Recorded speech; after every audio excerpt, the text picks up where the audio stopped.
পাশের 2 রুম ফাঁকা পড়ে থাকে, আমি ভেবেছি সেটা ভাড়া দিব। তুমি যেটা ভালো মনে করো, ফ্যামিলি দেখে ভাড়া দিও। ঠিক আছে। 2 দিন হয়ে গেল, কোনো কলই এলো না। আসবে আসবে, ওয়েট করো। হ্যালো, আসসালামু আলাইকুম। ও আচ্ছা, ঠিক আছে, আসেন আজকে তাহলে। কে ফোন করেছে? আজকে আমাদের বাসায় একজন লোক ভাড়া নিতে আসবে। আলহামদুলিল্লাহ। আমার বাসা দেখে অনেক ভালো লাগলো, অনেক পরিষ্কার পরিচ্ছন্ন। আমি আগামী 1 তারিখে আমার ফ্যামিলি নিয়ে বাসায় উঠব। তাহলে এই নিন 2 মাসের অ্যাডভান্স টাকা। Thank you. ঠিক আছে, আশা করি আপনাদের এখানে কোনো অসুবিধাই হবে না। তোমাদের বাসায় ভাড়াটিয়া এসেছে তাই না ইভান?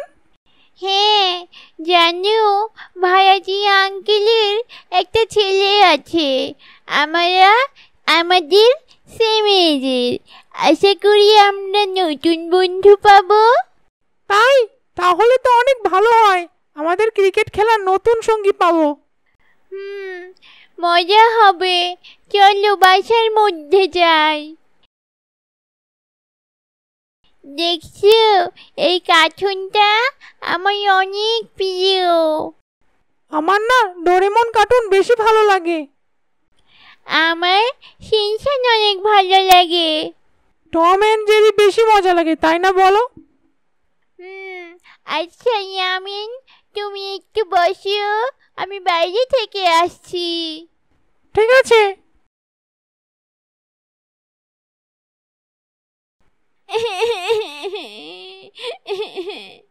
কি হলো ইভান, তুমি এমনি কান্না করছো কেন? জানো ইয়ামিন, বাইরে ওই পচা ছেলেটা আমাকে মেরেছে। কোন ছেলেটা? আমি তোমার জন্য বাইরে থেকে বল আনতে গেছিলাম, তখন ওই নতুন ছেলেটা যে ভাড়া আসছে ও আমাকে মারছে, মেরে আমার বল নিয়ে গেছে।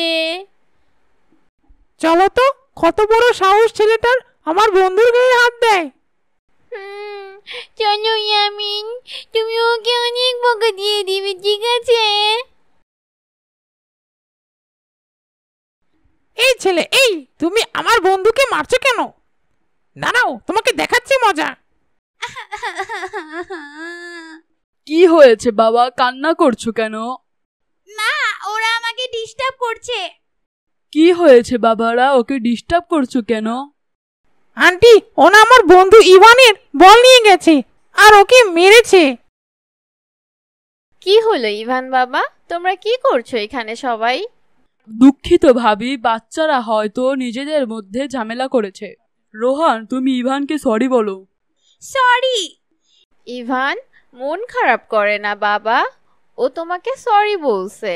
তোমার উচিত ওকে মাফ করে দেওয়া। মাফ করলে আল্লাহ তাআলা অনেক খুশি হয়। আমি আসলেই দুঃখিত, আমাকে মাফ করে দাও। ইস ওকে, আমার সাথে আর দুষ্টামি করবে না। আর দুষ্টামি করলে আমি আর মাফ করব না। ইয়ে, তাহলে আজকে থেকে আমরা 3 জন বন্ধু। চলো আমরা বাইরে গিয়ে ক্রিকেট খেলি। হ্যাঁ চলো। ওকে। সরি ভাবি, আমার ছেলে আপনার ছেলেকে কষ্ট দিয়েছে। ঠিক আছে ভাবি, বাচ্চাদের মধ্যে প্রথম প্রথম একটু ঝগড়া হয়েই থাকে, এখন তো মিল হয়ে গেছে, এতেই অনেক। আসেন বাসায় আসেন, আমরা গল্প করি। চলেন ভাবি, চলেন।